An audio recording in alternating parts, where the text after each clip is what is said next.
We can just start, I guess. Welcome to episode 2 of whatever this podcast is called. We still haven't named it, have we? No, not really. Also, welcome from yours truly. Who are we? Did I decide what I wanted to be called? You said DJ last time. Yeah, that's the name I have on my Twitter. And I'm Veto. We are here to talk about another Dojin album today. Mm-hmm. Some of that zesty Dojin ongaku. That's what I live for. This week we're talking about the newest release from Kurage Seek Room.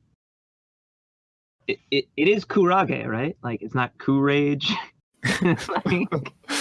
Cool rage. Cool angrier, rage. I'm assuming it is kurage. Yeah. Kurage Seek Room.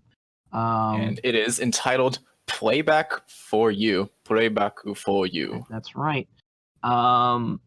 So I guess we could talk about the circle a little bit too. I wrote up a little bit what I dug up in like the 5 minutes. Yeah, let's hear it. So it is a relatively new circle, and I know I've mentioned this to you privately before. It's like for like August 2017, so they're not even 3 years old at the time of this recording. Mm-hmm. But they've already released like 12 CDs, at least half of which you could consider full albums. If you go, if you count full albums by the number of songs that are on the albums, because at least half of these albums have like eight or more songs on them, and I'm like, yo. Yeah, exactly. I'm wondering if they had like all these arranges stored up, and they're like, all right, let's do this. Let's unleash. Just no. So the weird thing is, it's mostly just the one guy. Like, it is the one guy who's the arranger. It's Yodofu. Yeah. Who's the arrangist, the guy who makes the who arranges the songs and the lyricist and the vocalist.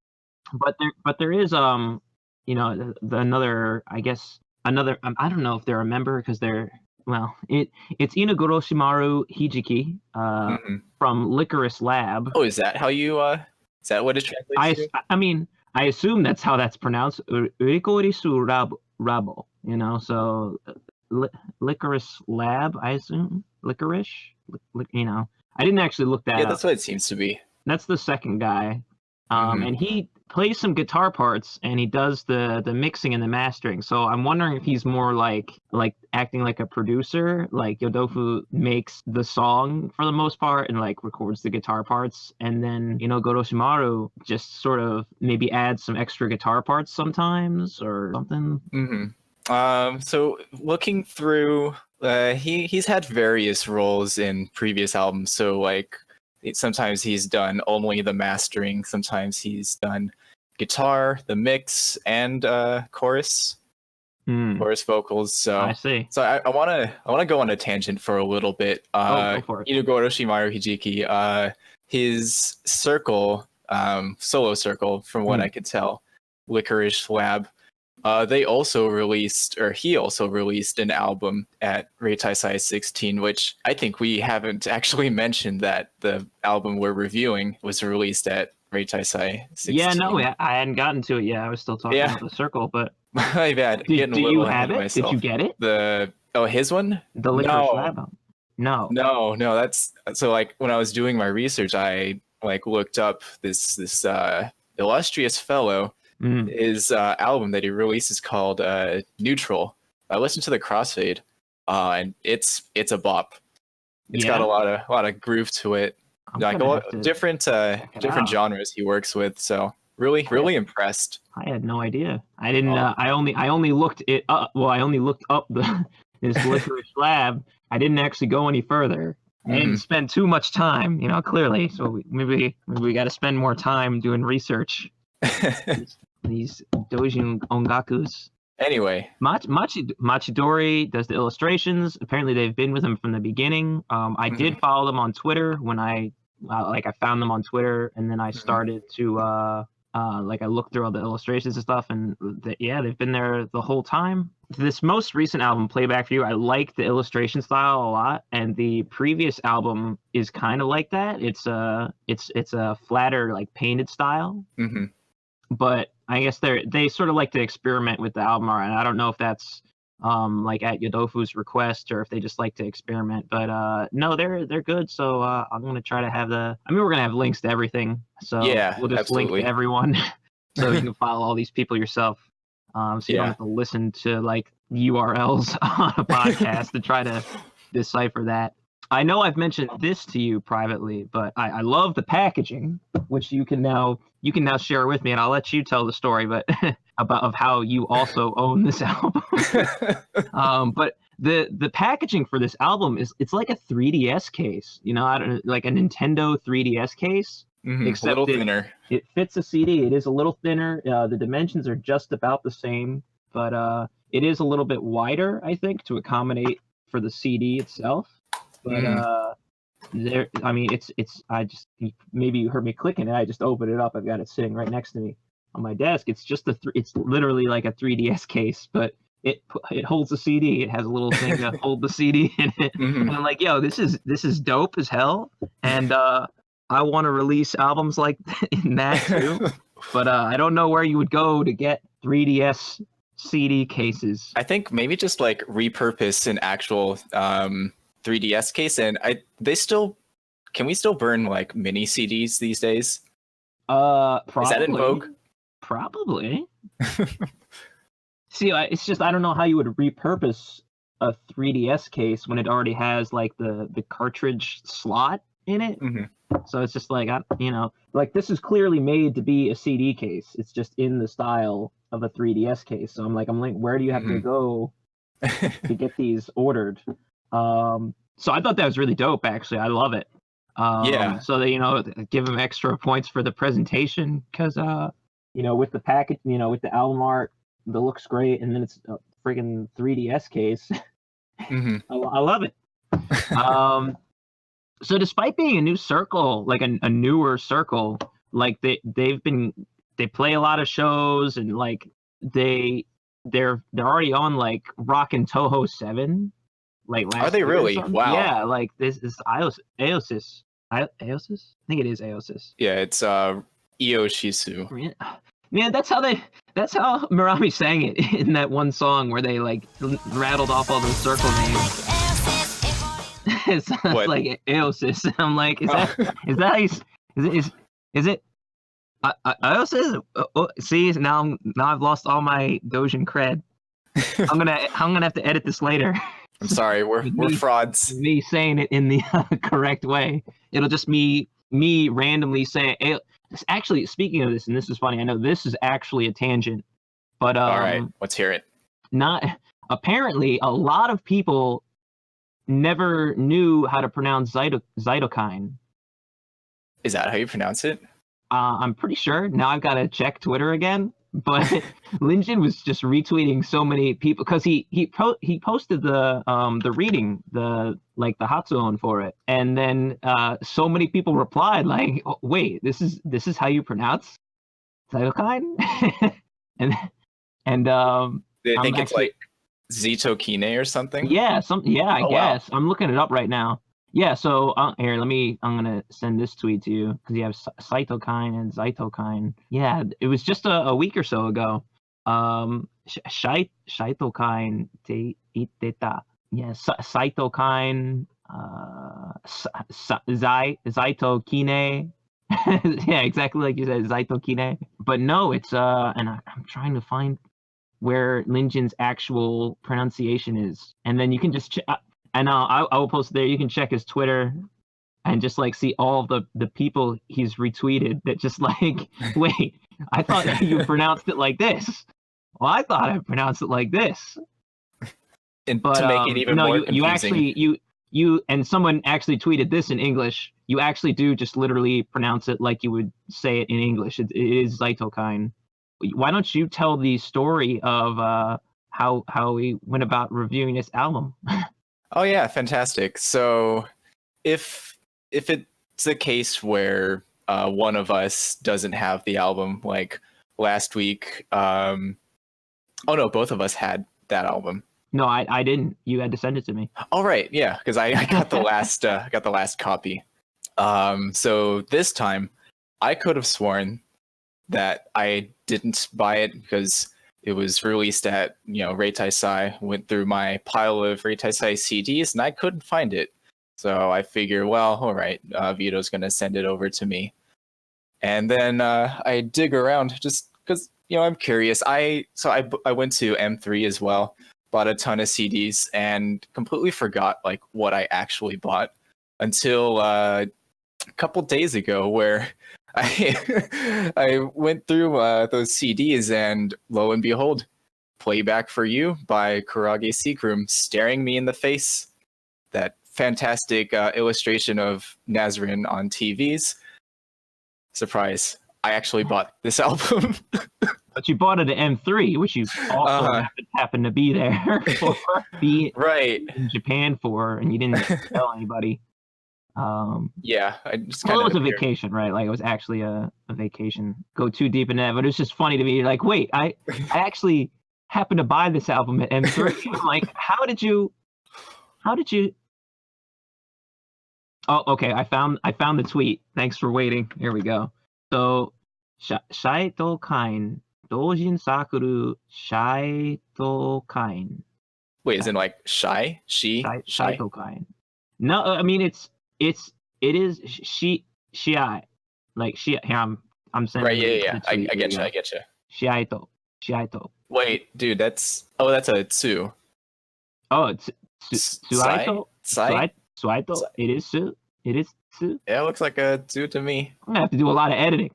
Wow, it's a triple fraud. Not only do you not know how to pronounce Iyoshi's or Saitokain, you also don't know the difference between Tsu and Shi in katakana. No, it's a shame. No, I don't. I have no idea. But no, if you just go to Linjin's Twitter right now, you can just see there are just so many people who are like, I had no idea how to pronounce. So I made it to. I'm like, wow, okay, so no one knew how to pronounce Shaitokai, and I'm like, okay, Suaitokai. To make things worse, Zaitokai. I'm gonna actually. I think we should just say it, like purposely pronounce it in a different way every time we were referring to it.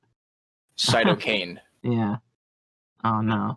To make things more confusing, the circle that he previously participated in is Saitokine. Right. Because was Saitokine an art circle that he was part of, and then he started to make music, and that's why he made Saitokine. Yeah, it's kind of both.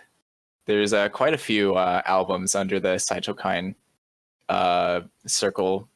Yeah, but then eventually, like, he's like, okay, I'm gonna break it up, and that's like around the time Zephyr came out. I think that was like 6, 7. I gotta look it up now. But yeah, that's correct. I'm on the page now. Oh, you're on the page now. I think like Zephyr was the first Shaitokine album, and Suaito, it's still under the Shaitokine catalog number. So that's what do I know? I have no idea. Plastic Mind is a banger. On that side, Imaginary Girl is a banger. Omoide no Kakera is probably a banger because Itori sang on it as well. If Itori sang on it, it's probably good. But that is a lot of tangents. That is all I have to say about the circle itself. If you don't have anything to add, I think we can probably just jump into the tracks. The circle, you mean like Kurage Seekrum? Yes, sorry. Oh. I'm like, that was a long tangent. Like quite 20 minutes ago. But that's fine. I'm sure the people love it. This is what they came for. Mm-hmm. That's what podcasts are, just a rambling mess. All right, just 2 more things. So you mentioned looking through Machidori's Twitter and whatnot. Why don't you tell us what her handle is? Sorry, I don't mean to assume. I don't want to assume. Yeah, they are at Power Gorillas. And they love Aikatsu. So they and Ashtori Beats, I'm sure would get along swimmingly. Aikatsu fandom. I don't know anything about Aikatsu. Me neither. Isn't it another like idol thing? That's my assumption. It's my assumption too, but I have no idea. The album art for Licorice Labs for the Neutral album looks really cool. I just saw a retweet of that. I mean, you sent the tweet to me too. Anyway. Yeah. Anyways, Power Gorillas, extremely cool. You know what's also extremely cool? Me? Yes, you. No, you know what's even cooler? No. I regret saying that. Okay. What's cool? What else is cool? This album. Oh, yeah? I'm kidding. It's pretty cool. I did listen to it. So I guess that means you're ready to get into it. Yeah, one more thing. Have you read through the lyrics? No. Have you? Me neither. I wrote up a little bit about the end of that, but I guess I can skip to the. Well, no, I think we should talk about the album first before I. Yeah, we can get to that at the end. Well, I didn't I didn't really dig into the lyrics, but yeah, I'll get to that. I did write about it a little bit at the end in my notes. Okay, tight. So I'll get to it, but I guess we'll start. And there's the first track. It's an intro track. Well, actually, you know what? First, let's talk about how. Okay, so this album's called Playback for You. It is actually a full UFO arrangement album. Undefined fantastic object. Yeah, undefined fantastic object. We clearly know nothing about Toho music. So this album is, and I kind of like the theming. That's why all of, at least when I do have done the Distant Journey splits with y'all, I keep my songs like themed. So I do have a thing for album theming. Like Sally did that. Yupe did that with Draw the Emotional. So I'm into it. Yeah, like obviously no album has to be like themed like this, where they all take from the same game. But it's cool. It's a nice touch. I think it's nice. It's fun.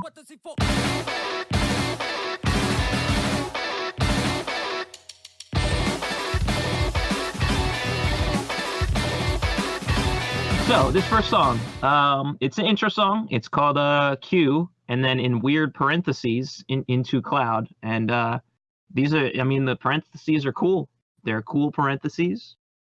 Full width. And that's a song. That's how you know this is serious business. Oh shoot, I didn't actually write what stage. Or no, this is actually the intro song. It's a title screen song. And they arranged it he arranged it like really sick. It's actually, I like it a lot. It doesn't overstay its welcome or anything. It's like 2 seconds long. Pretty much, yeah. Like just that riff. You could just kind of leave it at that. Yeah, I know we talked about like Marmalade Butcher a little bit last week, or like Refractable, but I feel like it's like one of that. It's like that kind of frantic intro again. But it's literally only like 30 seconds long, so it's like it doesn't overstay its welcome. It doesn't get too tiring. It's fine. Yeah. It's good. And then it jumps right into the title track, Playback for You.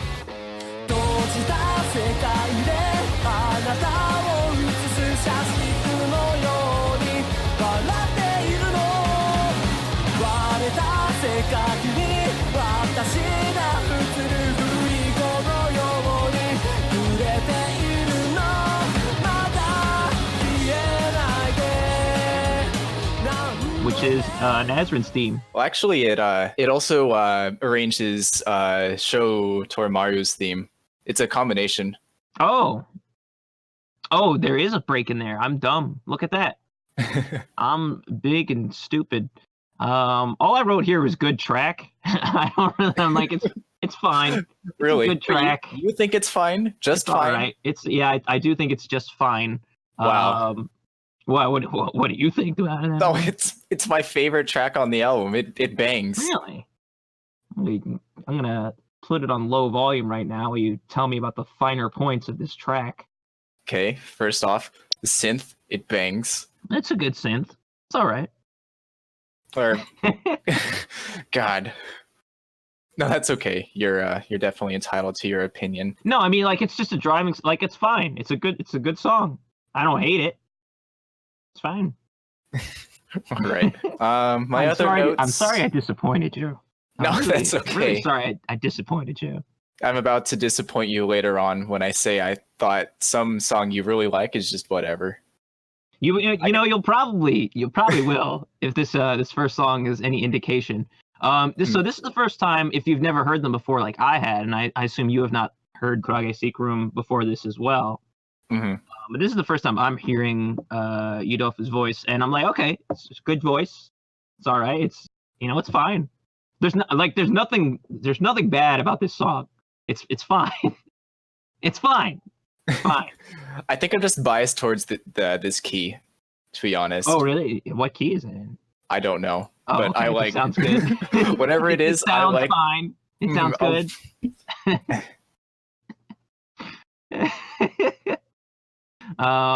But no, it's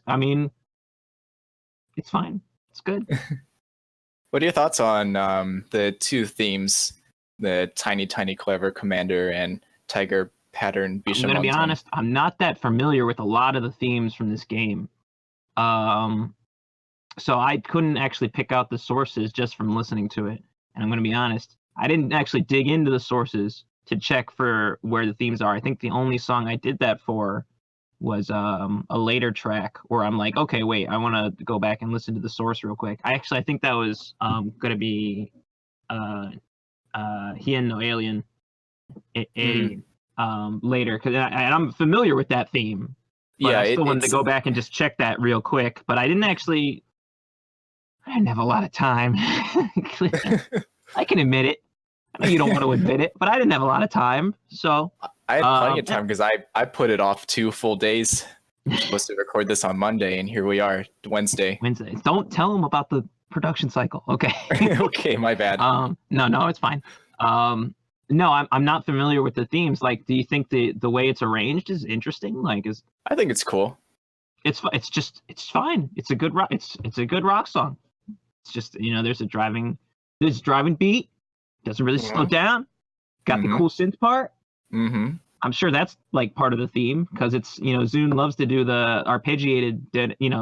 Zune loves his arpeggios, so arrangers love those arpeggios too. Yeah, I think that comes from show's theme. My other notes is really only about how I'm washed up because originally I also couldn't pick up on like where they were drawing from the source melody until I actually went back and listened to them. I'm gonna be honest. I'm not. Arranging's great, but I'm never listening to a song because I love this song. I love the original song. I'm gonna listen to this arrangement. Like so. Right. I'm like and we'll get back to this at the end because this is part of what I want to say at the end. But like, if the song is good, then the song is good. Like, it doesn't matter if it was like arranged from a source song. Yeah. That's my thinking of it. So like, this song's it's good. It's all right. It's fine. All right. It's fine. I swear I wrote more stuff for tracks 4 and beyond, but for track 3.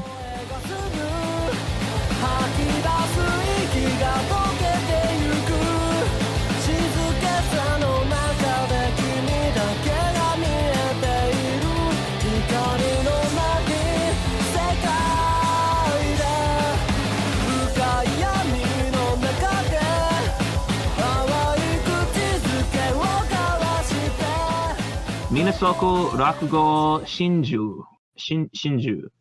Minasoku Rakugo Shinju. If I was going to localize it, I would have localized the song as a double suicide into the sea. That's cool. Broken up into 3 different, I guess, words. It's like straggling, double suicide into the sea or something like that. Like being left behind, double suicide into the ocean, or like down to the depths, and that kind of imagery.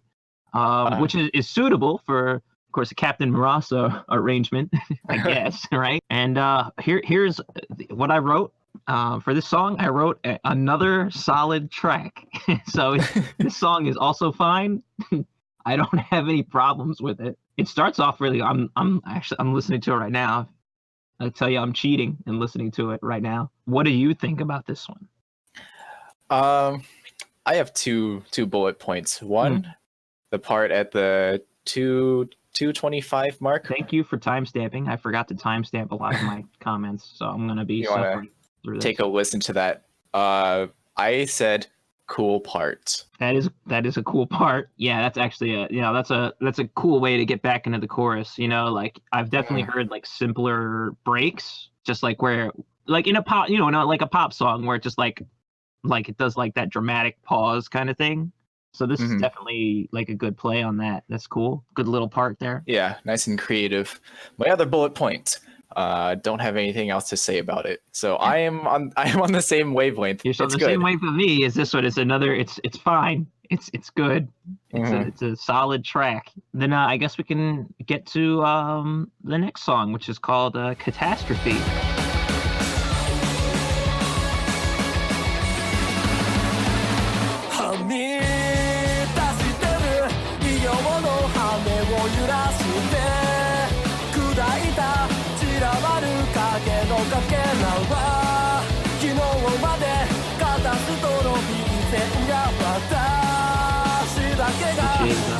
I mentioned this previously. It's a Hien alien.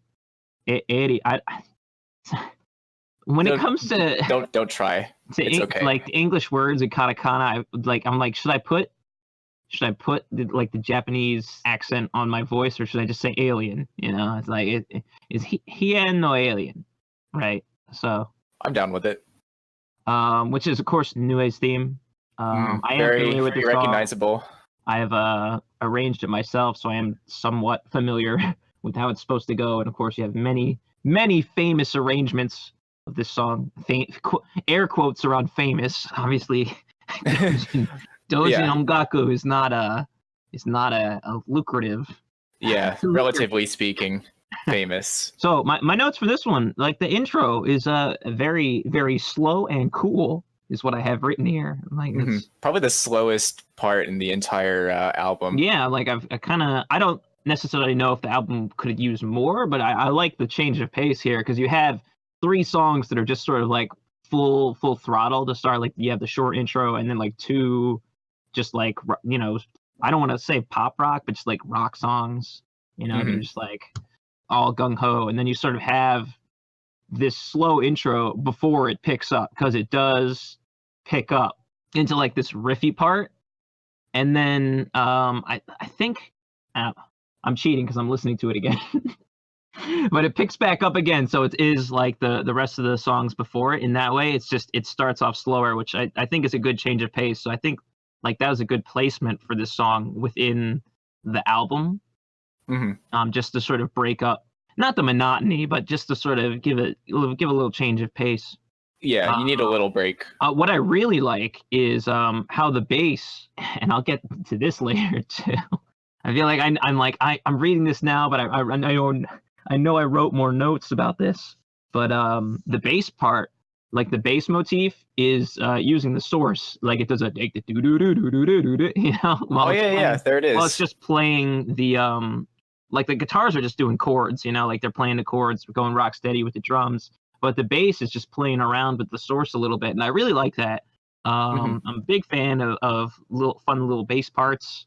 It's probably my downfall, where I put lots of stupid bass parts in my songs and then regret putting them in. Because now you have to play them. Exactly. But this song is where I started thinking about, because I am familiar with the source song, it made me wonder if Yudofu does write up like riffs and chord progressions first and then transposes the source, or if he takes the source and tries to put it into a song. You know what I mean? Like starting with a riff or a chord progression that he wants to use, and then transpose the song into it, or have the source and then try to build a song, like a new song around the source. I'm curious about that. Obviously, there's no way to know without talking with him, but I was just thinking about that in this song because I did recognize the source material, and I'm like, okay, but it sounds like it's kind of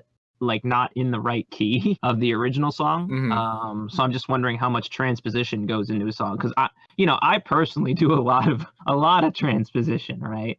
If it's not B minor, I'm gonna force it in there. Right. And I said this already, but I'll talk about it more later. But I wrote here that this song has a guitar solo in it, and I don't have a timestamp. Maybe you do. But it does have a guitar solo, and it really makes it obvious how little lead guitar there is on the album in general. Yeah, that's my thoughts exactly. All the guitars are doubled, like you have double rhythm guitars, so it's like a Fall Out Boy song. But all of the arrangements are just, it's a chord progression with vocals on top, which, I mean, it's fine. There's nothing wrong with that. And the bass is up front, which fills out the mix. And it sounds great. Like, I really like the mixes on here, but the arrangements are kind of bare, is what I've written here. I mean, there's nothing wrong with that, but it really makes it obvious here, because there is like that guitar solo in this song, just how little there actually is going on in this song, which just goes to show you, like, oh, like, you can do a simple arrangement. You don't have to be like a shredder to make an arrangement, Yeah, exactly. And I think in doing that, you just let the vocals power the song and just have the melody exist within the vocals, and you don't really have to stick that in your lead guitar. And I noted that there are basically, aside from solos, there's not a whole lot where there's like a recognizable lead guitar. Right. I mean, yeah, that's what I wrote. Like, there's just so little lead guitar throughout the whole album. There are a few solos here and there, and I think I wrote where they are. But there's not a lot of them, and I mean, it's cool. I mean, I don't remember the last time I heard an album like this. Like, it's not grunge, but maybe that's what he was going for, like a grunge kind of sound, Grunge at this tempo? Yes.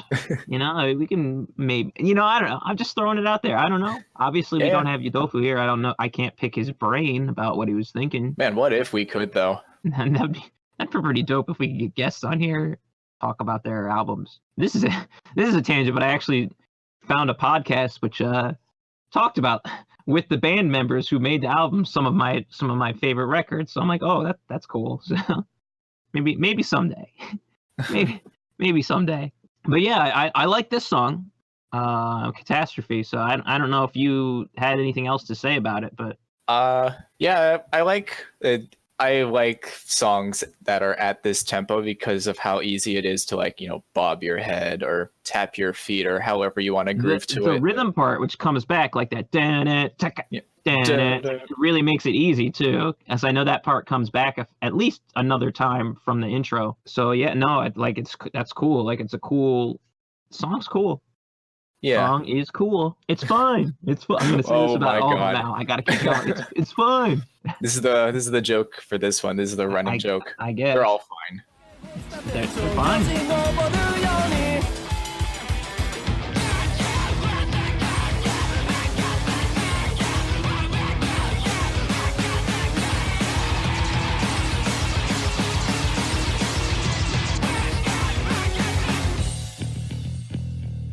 The next song is Daria no Byoho, which is Daria's gravestone or grave marker, her tombstone, whatever you want to say there, which is an arrangement of Makai Chiho Toshi Esoteria, which is the Royal Makai City Esoteria, which is stage 5 from UFO. This song is it's like a hardcore. It's trying to do like a hardcore punk screamo kind of thing. I mean, the vocals. I don't hate it. I just something about it. Something about it didn't click with me.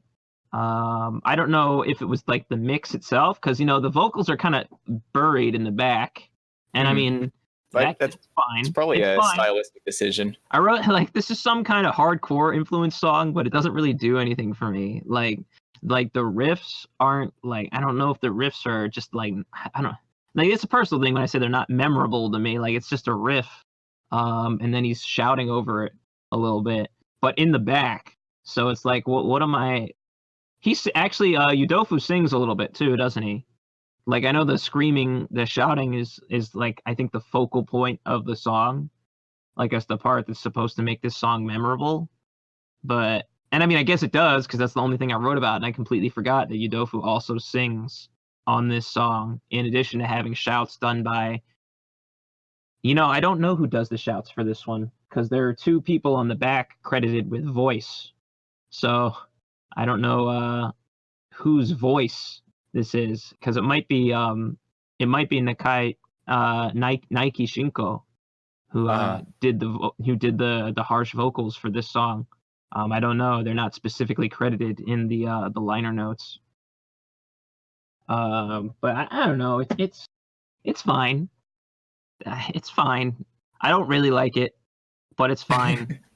I do like screamo and hardcore. I just don't think this.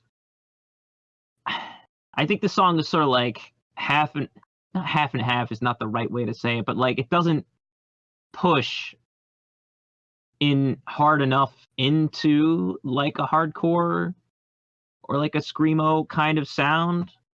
Like it's still trying to fit on the album, which I guess is what he wanted to do. But then he just threw some shouting parts on here, and I just don't think it's good. That good. I'll say. Yeah, it's tough because I do like Esoteria. I think it's a solid theme, but I think the bulk of the guitar chords, that's basically lifted from the intro as far as I can tell. And so I think I feel like there's you're not like required to use the entirety of a theme in your range, but I feel like there's more he could have done with it. Yeah, it really is just bringing like that dan dan dan dan dan, like that's just doing that over. Yeah, I get what you're saying. Yeah, it's fine. It's fine. Really, I would put this in if we had like a tier of like fine. It would probably be like the lower end of fines. That third fine where you're like, fine. It's like fine. there's fine, and fine. Like I don't know. On the one hand, I'm like I don't want to like. I gotta have opinions. I got opinions. If you don't agree with the opinions, that's fine. We're gonna have to say that's actually fine. This is what I actually think about the song. I don't. It's all right, I guess. Yeah, and if we do like review an album that we find a song that is bad, we'll call it out. I'll call it out. Trust me. But yeah, it's fine. It's fine. On to track 6.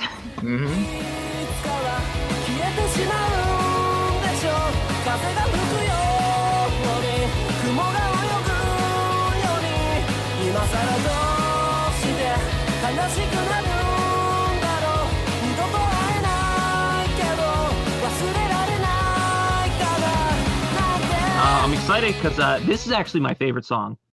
Yeah, it's so fun. Kumou matsu boku wa, I'm waiting for the clouds is how I would localize it, but the boku wa is at the end of the phrase, so it's like the me is waiting for like you wouldn't say it like that in English. It's like I'm waiting for the clouds is what I'd localize it at, which is it's an arrange of the traditional old man and stylish girl, which Stage 3 boss. I am not familiar with the theme, but this song is super good. It's a super poppy song. The vocal hooks are melodic. There's still like no lead guitar, which is that's still fine. Yeah, but it's fun. Like the groove is fun. It goes like that. It's so fun. I don't know. I feel like I'm just gonna say it's fun instead of it's fine. But it's fun. Yeah, this one jumps from fine to fun. It's really, really enjoyable to listen to. Yeah, like I just listened to it a little bit just now, and like that, and like which is obviously like part of the boss theme, but it's transposed into a major key. It sounds so fun. I'm not familiar with the source tune. I should have looked it up just to see what that like, but that probably is supposed to be like a minor, like dun dun dun dun dun dun, dun or something like that. But like transposed into major, it's so good. I'm only assuming that that's how the original source goes. I should actually listen to it. But I'm not gonna waste company time. We're in the meeting now. Now is You can't do your homework while the teacher's trying to collect it. I actually did that many times. Same here. Did you have anything else to say about this? Like, I feel like for my favorite song on the album, I don't have a lot to say about it, but I think it's just really, really good. It's a really good and fun melodic pop rock song. Yeah, I would say so. Pop rock. Okay. So you don't have anything else. No, well, it's just that Ichirin's theme, it's for the most part pretty serious. So I like you mentioned, how some arrangers like turn it around, put it into major key, and just really have fun with it. I feel like I actually should have dug into the lyrics for this one, actually, because I feel like the title and what you just said about like the themes usually being arranged more seriously, maybe I should have looked into it a little bit more, because I do like this song a lot, but maybe later I'll dig into it and like append the podcast, I guess. Mm-hmm. Maybe I probably won't, but whatever. Basically, this is the whole podcast. Whatever, it's fine.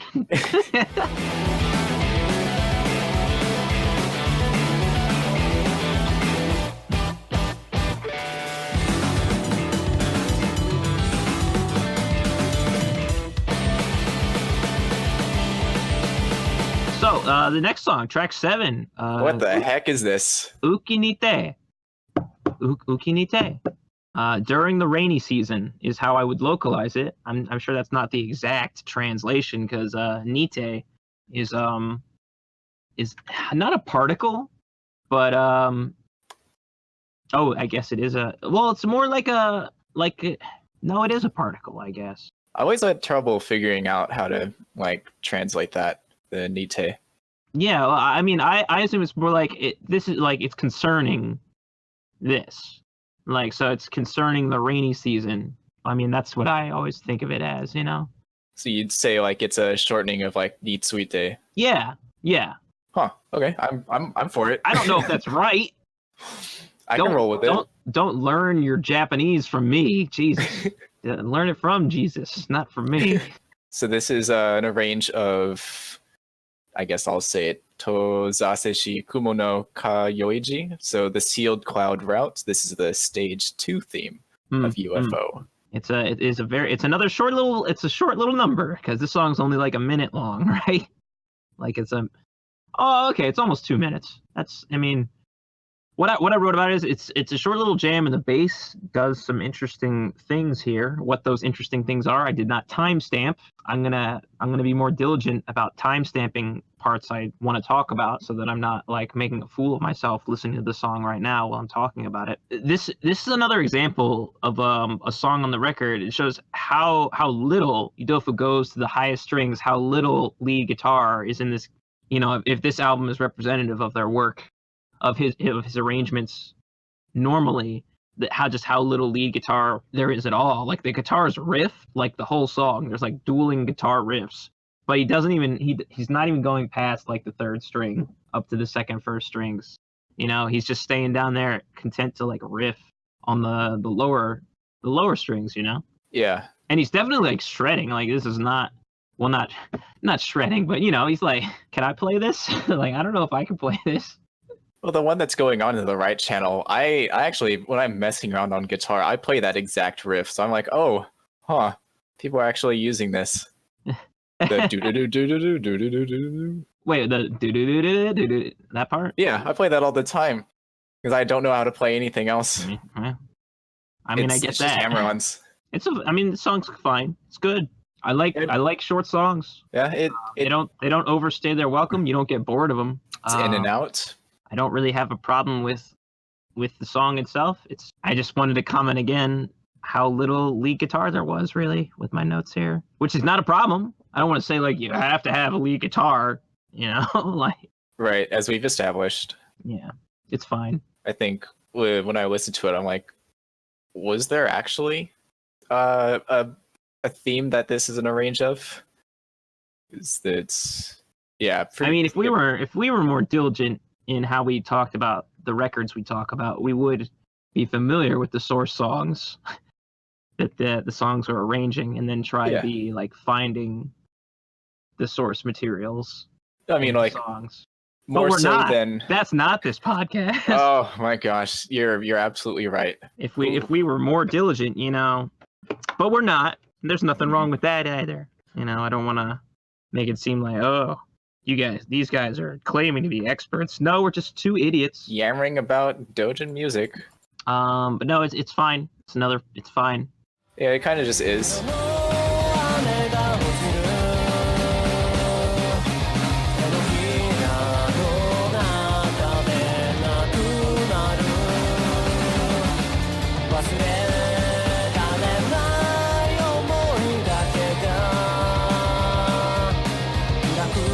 Track 8.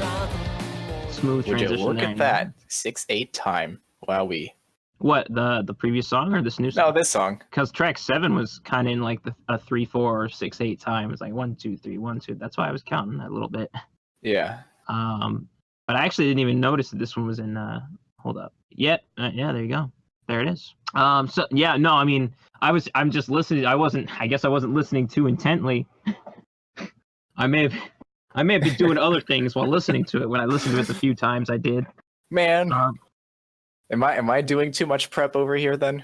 No, I think we're both just doing different kinds of the same amount of inadequate prep. That's fair. I'm in agreement with you there. Let's actually talk about the track. What's it called? The song's called実験室の夢, which is a laboratory's dream, or a dream of a laboratory. It's kind of vague, I guess, from the title itself. Maybe if either of us had decided to dig through the lyrics, we would know what is actually the subject of the song, whether it is a dream of a laboratory or the laboratory's dream, and like the laboratory is the subject, or is the dream the subject, I guess that's something to think about. Or not. So I said I like this one. Apparently I wrote it's a bit more mellow, even though the intro starts at like this crazy, not crazy, but like the drums are kind of going wild here. It's an arrangement of Mannenin okigasa ni gochuyo, which is beware the umbrella left there forever, which is probably a stage song that I'm not familiar with. That's Kogasa's theme. Oh, of Stage course. 2 boss. Mm-hmm. After the intro, it does mellow out. So I see why I wrote that. I really wish I had timestamped this stuff. And I think it's nice. It's a nice song. There's a guitar solo, which is nice. But something I want to talk about is and it was especially noticeable to me during this song, is that the way the bass sounds, and I've already said that the bass sounds great. Like, I love the way it's mixed. The way the band is mixed is great. I want to make that clear. But the way the bass actually sounds, I'm wondering if they just used a sample bass, because there are only credits for guitars after all. Like, they only recorded guitars is what is specifically put in the liner notes. And if you jump to about 225, which is right after the guitar solo, that's where it's most noticeable to me that I think these are like sampled bass parts. I'm at the solo right now. It's a nice solo. The song's good. Oh yeah, the solo is really good. Like, it's a nice song. Once you hit 225, tell me what you hear in that bass. Yeah, that seems a little too samey. Like, each note that's being played, it kind of I'm with you on that one. I suspect that, yeah.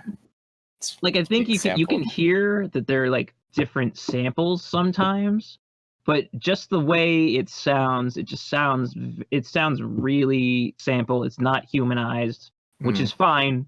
That's fine. Oh, nothing. I don't think there's anything wrong with using samples, but I just wanted to point it out. Like, here, it's really obvious to me that I think that's what is being used. And then it doesn't like bring the album down. I don't care about that, but I just wanted to point it out because here it's really noticeable because he basically soloed the bass for that part, which I like. I like that. Like, it's just the bass and vocals, but then you hear the bass clearly, and you can hear clearly it's not a live recorded bass. Good song though. Great song. Mm-hmm. You have anything else about that one, or? I think all I would really say is that it does jump back and forth, like up like fast tempo, and then like it slows down. I feel like it does it a little bit too much for my liking. I think overall it's, I don't want to say it's fine, but it's fine. Just put like a moratorium on this. Just don't say fine. All right. Well, I won't say it's fine. I mean, like, just as like going forward, let's try to say a little more than just it's fine. But honestly, like, that's really my opinion on it. It is, in the end, well, it's then you fine. can't. It is all right. All right. Well, we won't say it's fine anymore. Okay. After this, after you said it last, you get to say it last. Fine. I get it. All right.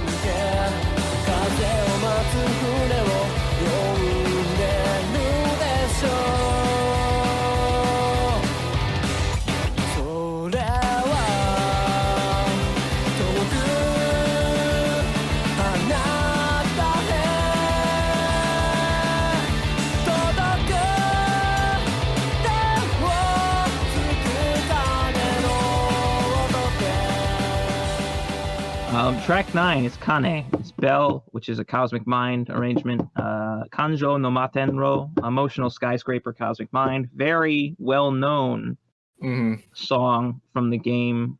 Once again, lots of, I don't want to say famous, because famous is not the right word, but, like lots of well-known notable Cosmic Mind arrangements. It's very, very known track from this game. Mm-hmm.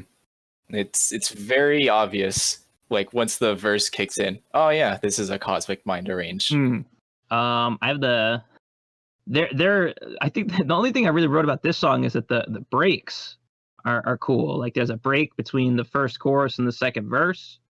Then there's another little break at 2 minutes. If anything, the one that at 2 minutes, it's like this really slow melodic break. It's just like 3 seconds long, and then they go back into a break, into like riffing. And in general, when you have a song, I'm glad when things don't overstay their welcome, right? If you drag on a part too long without changing anything, that's boring. No one makes songs like that, right? Hey man, I didn't come here to get criticized. I should probably edit that whole part out. But no, like, you know what I mean? Like, if nothing is changing, like absolutely nothing, that's not great, right? But when parts are doing something cool and then they get cut short, like I kind of wanted to hear that, like more of that. There's no other part on the album like that, like 3 second break at 2:10. Do you know what I mean? Mm-hmm. Like there's no other part on the album that sounds like that. And I just think it's a shame. Still like the song. It's I'm not gonna say it's fine. It's a Cosmic Mind arrange. It's Cosmic Mind arrangement. I almost said it's fine. it's We're gonna find synonyms for fine. It's good. But yeah, I don't have a lot to say about it besides that. I just wish, that maybe some parts like that part were longer, but the song itself is already, well, no, it's not even that long of a song. He probably could have pushed it out a little longer if he wanted to. He didn't have to. No one has to do what they don't want to. That's how he wanted to arrange the song. He just wanted to play a really cool part for like 4 measures and then go back to what the rest of the song sounds like. Good song. Solid. And then we have the last track.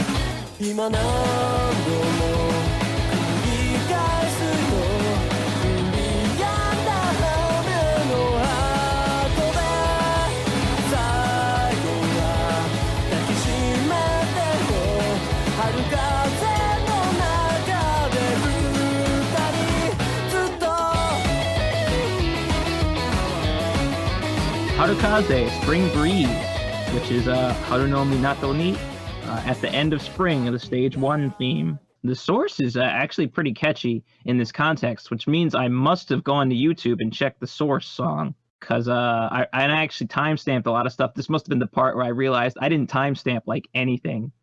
So I have like 4 timestamps for this song. Did you timestamp 22 seconds in? No. Let me just jump to 22 seconds in. And the guitar in the right channel. It's kind of like would you consider that like a ska rhythm? Like strumming on the upbeat? That's definitely a ska rhythm. Yeah, of course. Like that upstroke. Yeah. Like is the drums doing that? Fun. Yeah, it's doing like the ska, like doing like a skank beat, like a ska beat. So it's like, and there's obviously there's not a horn section in here, so I didn't even catch on to that, but no, that's definitely got some of that kind of flair to it. 1/3. I wrote the first timestamp I wrote is 1:30. Oh hell yeah! Which is just like a nice little break, is what I wrote here. So let me. I actually laughed out loud when I first heard it. Yeah, it's so good. No, this is good. Yeah, like this song is not ska. I don't think it's ska, but it's definitely being influenced by ska and maybe like reggaeton or some, like that kind of, man, what would you even call that? Like that kind of funk. Ska's not funky. I feel like maybe it's only that like one part at the beginning that I can really like pinpoint as, oh yeah, that's ska, but the rest's pretty groovy. It's taking influence from a lot of different things. That's for sure. Like just trying to throw in like a little bit of flourishes from lots of different things. I feel like, because like that whole break point at 1:30 is like it's like so this song is super up tempo even at the beginning, and it's just like, okay, verse 2 we're just gonna do like this boom chicka bop chicka boom chicka bop part, and I'm like, okay, I'm with it, Mm-hmm.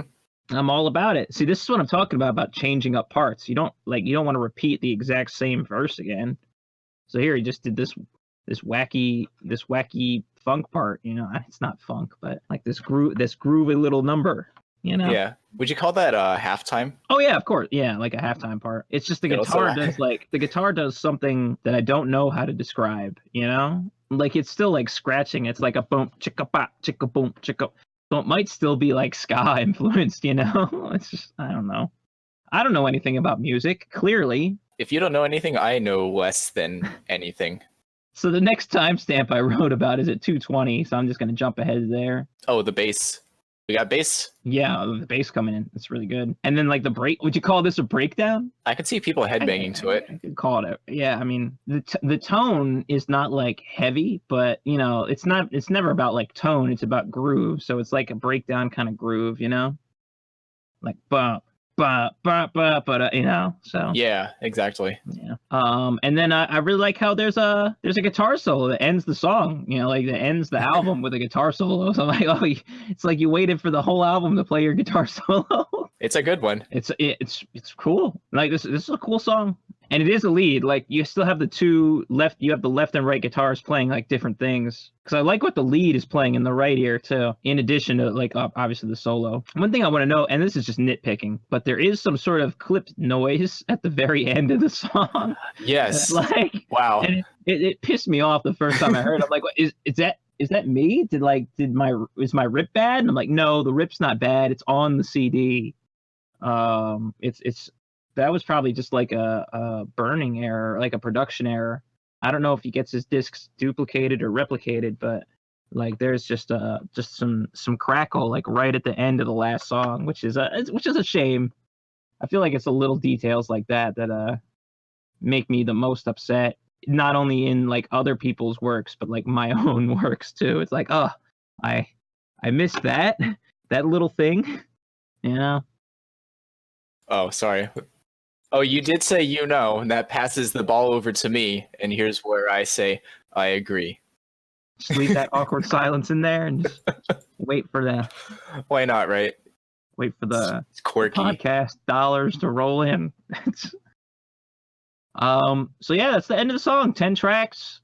I mean, if you I count intro tracks when they're like this.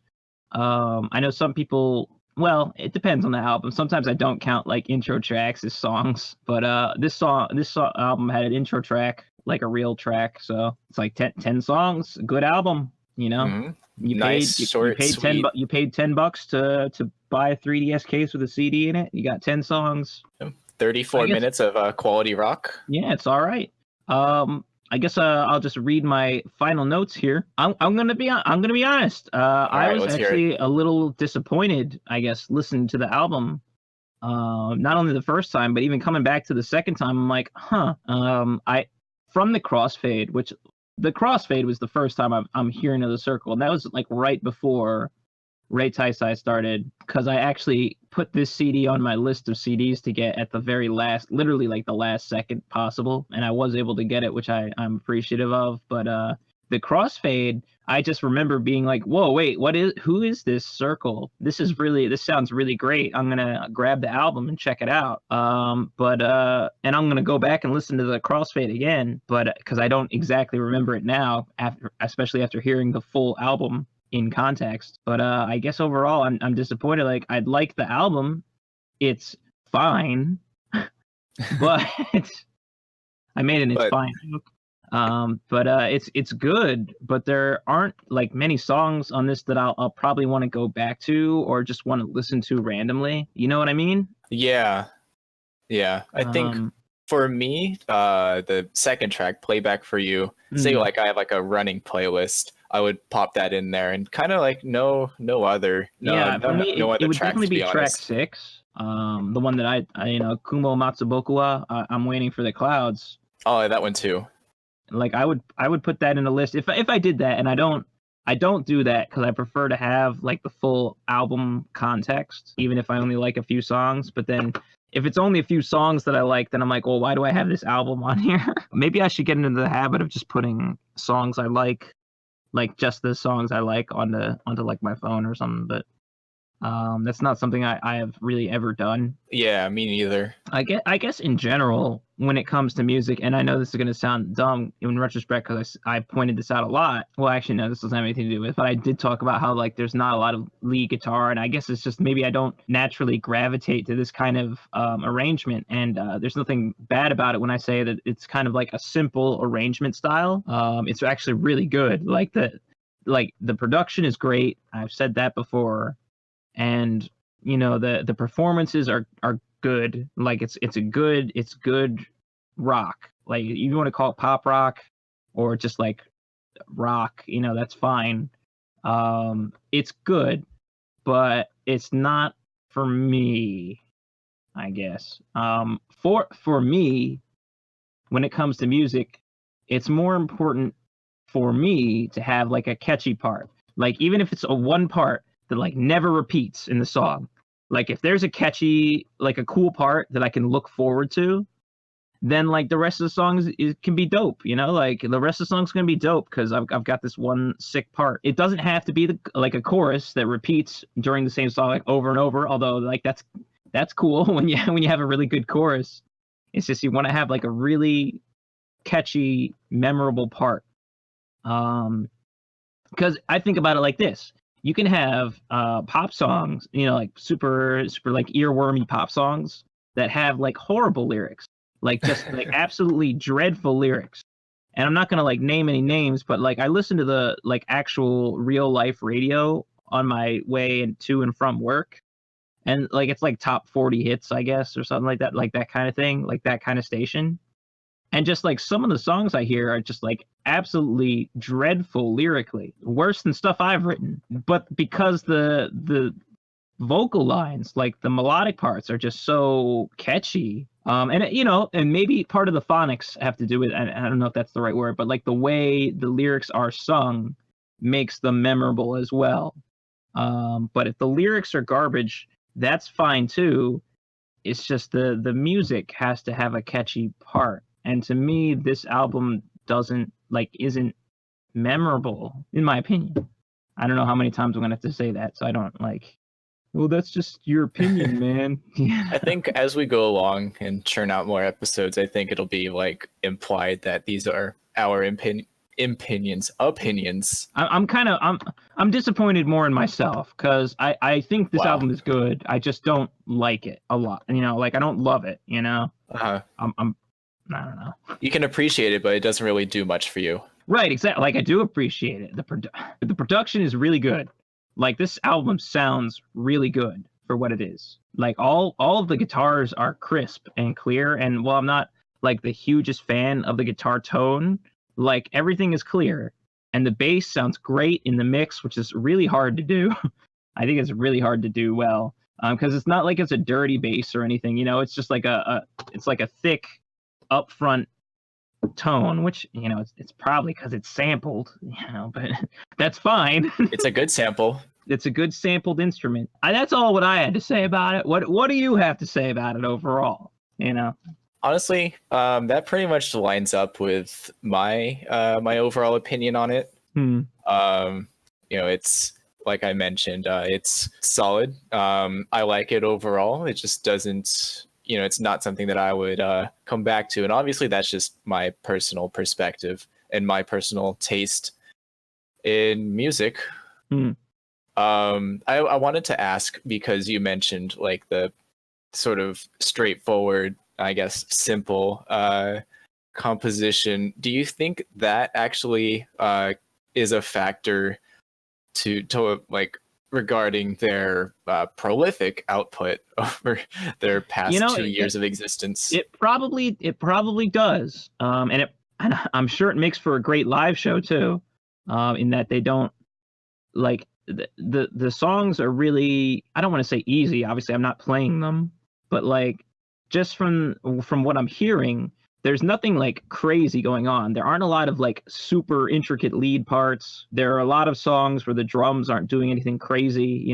There are so many albums that they could probably like cherry pick like their favorite songs to play live, and that probably goes for arrangements as well. Like there's nothing really involved in like that's not correct. There's not too much involved in this kind of arrangement style. So yeah, I mean, now that you've brought that up, that makes perfect sense to me. I hadn't thought about it that way, but no, that probably has a lot to do with how Yudofu's been so prolific in releasing like 4 albums a year.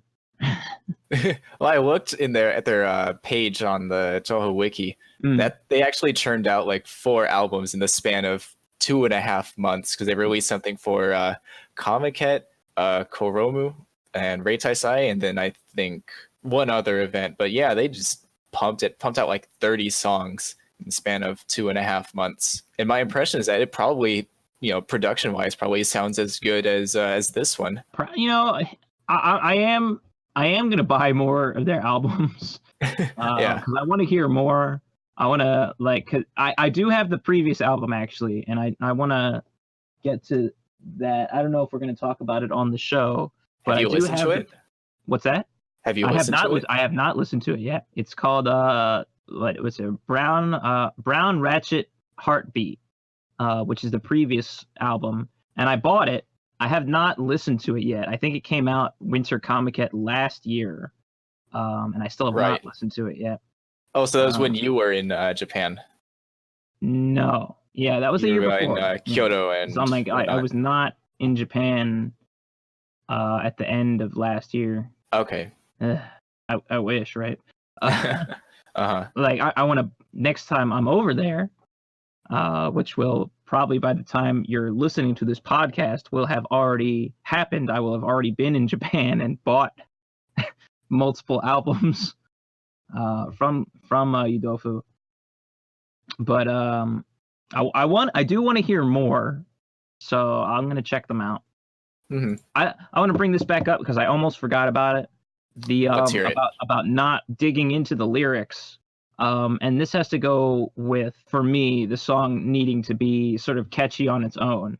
Like if a song has like absolutely horrid lyrics. And I'm still thinking of like top 40 hits. I'm not going to name any names like in the podcast, but like I'm thinking of a few right now that I'm like, man, these songs, like the lyrics are horrible, but I can still remember them melodically. Like you don't need to have good lyrics to write like a catchy melodic part. And I just feel like even in arrangements, you can twist like parts around as is your want, right? Like you can do it and make a part that's catchy and memorable. But this album for me did not really do that. So I didn't even bother digging into the lyrics. is really what it came down to. Because I'm like, man, I'm not really feeling these songs musically, so I don't want to get into them lyrically, you know? And maybe that's wrong of me, but that's my reasoning for it at this time. Solid. Something that and I don't mean to cut you off, but something that also makes me think this. There's a band. I'm still not going to name names. It's not a Dojin band, but it's like a real band signed to a label and everything. They just released their second album. Their first album, I don't want to say critically acclaimed, but very, very well received album for their first album. And then they released this second album, and it is being panned. It is being panned hard, and it's not just people who are like, well, oh, the first album was better. I mean, it's probably a lot of that, actually. One of the big reasons a lot of people found out about the band was because a well-known reviewer reviewed it on a whim and liked it a lot. And so a lot of people were exposed to it from that, right? And when that person was asked, well, what do you think about their new album that just came out? And they're just like, it's trite, it's boring, Ouch. and the band replied to him, and this is through Twitter, and they said, read the lyrics, and to me, I'm like, no. That's not gonna change his opinion. It's not. Yeah, like if the songs aren't catchy, reading the lyrics isn't gonna change that.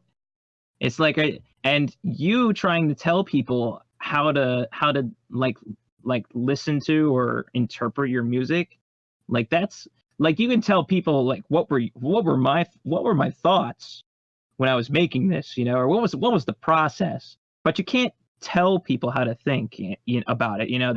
That's what I think what you would call death of the author. Once you've made something, it's not completely yours anymore, right? It's open to the interpretation of whoever is listening, or in music's case, listening. But obviously, death of the author was originally for reading. Like, what did they mean when they wrote this? Were the curtains blue or what? I think that's the example you use in like high school literature. It's like, oh, like what does it mean that the curtains were blue and the wallpaper was yellow? What did the author intend? And it's like, who cares what the author intended when they were making it? It's how you interpret what they actually put on, to paper or put to music. That's why I also feel kind of like, okay, so I'm not too burnt up about not reading the lyrics. I know that was a really long-winded thing, and I feel like maybe I was rambling a little bit, but no, that was fine. Cool. I'll take your word for it. So I guess I don't know if you have anything else to say about it. Otherwise, I just have like a closing statement. Closing statements. I have nothing left to say about the album, so you can close it out, and then I'll say what I want to say. Okay. Like if you're a fan of band arrangements with male vocals, you might like this. So I guess some close examples, like if you listen to like Activity and LSD, or like if you like IB Ethics, or what are some other male fronted like vocal groups that are active. Like that are active. You have to say like active groups. But I'm forgetting. I know I'm forgetting a big one, and I'm gonna hit myself for not being able to think about it. It's not Tanabata, who are actually doing like, I think, trying to like be like a real band right now. I don't know if you know about that, but that's them, Tanabata. Yeah, Tanabata. I have their latest original album release, or CD, whatever you want to call it. But anyway, that's neither here or there. But like, male fronted rock groups, like if you listen to Jack back when Sally was active and they released that one male fronted album that was pretty cool, it's fun. You'll like this. If you've never heard of it before, if you never heard of Kurage Seek Room, it's good. The songs are good. They're produced well. There's nothing wrong with them. Like there's nothing I'd point to and say I hate this. You know, even the song that I panned, which was Daria no Byoho, the hardcore, the screamo song. And the reason I want to point out again, the reason I don't like that is because it's not screamo enough. Like there's nothing wrong with any of the songs. It's just personally not for me. I want to like it a lot. I will buy more albums from the group because I want to like it just because I respect the grind. The Dojin grind is real. But yeah, I mean, check it out. And if you like what you hear, check it out. I think by the time you hear this podcast, they will not be available on Booth anymore because Booth is taking all Toho stuff off of Booth. Great, right? Fantastic. But, yeah, but for a time he was selling the CDs through mail order. Booth, I think you can probably it said you could get them over, like he tried to provide ways to get them overseas. Let me see here. Yeah, you can find them on. Actually, it's all been taken down right now. Actually, yeah, I'm on their booth right now. It looks like he's gonna make that joke. Down. I mean, it's coming. But at the end of August is when everything has to go down. So it's been, yeah, I guess it's already down. But for a time, you could purchase them through mail order. There was no way to get them digitally, but you know that's sort of the standard, I guess, for Japanese music in general. Although it's changing, you know, things are changing for the better. I think that's all I have to say. Check it out, Kurage Seek Room, Playback for You, good album. 10 tracks, 33 minutes and 54 seconds. Quality Toho rock arranges. My last point. Do you think, at the rate that they're churning out arrangements, maybe in like 2 years, they'll have already run out of Toho themes to arrange? No, I mean, they'll probably go back and do the same songs over again. I know that's what, like, you don't have to limit yourself just to arranging different songs. You can just arrange the same song over and over. Didn't, who's the one group who did, like, the album of, like, one song only? It was UI70, 2 CDs worth of Phantom Ensemble arranges, all in different styles. I think I was thinking of some other group, but it's not unheard of. It's so beautiful. To just arrange the same song over and over and over again, but in different ways, you know, that's what's fun about it.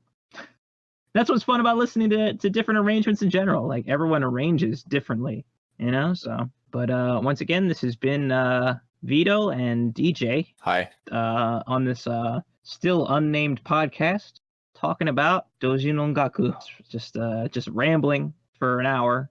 And then edited down so that you don't have to listen to our stupid ramblings. Thanks for listening. Tangents. Thank you so much for listening. If you listen to this far, you're a true fan. Thank you. We'll see you next time with whatever we choose to talk about next. Yeah. Look forward to it. Have a great day.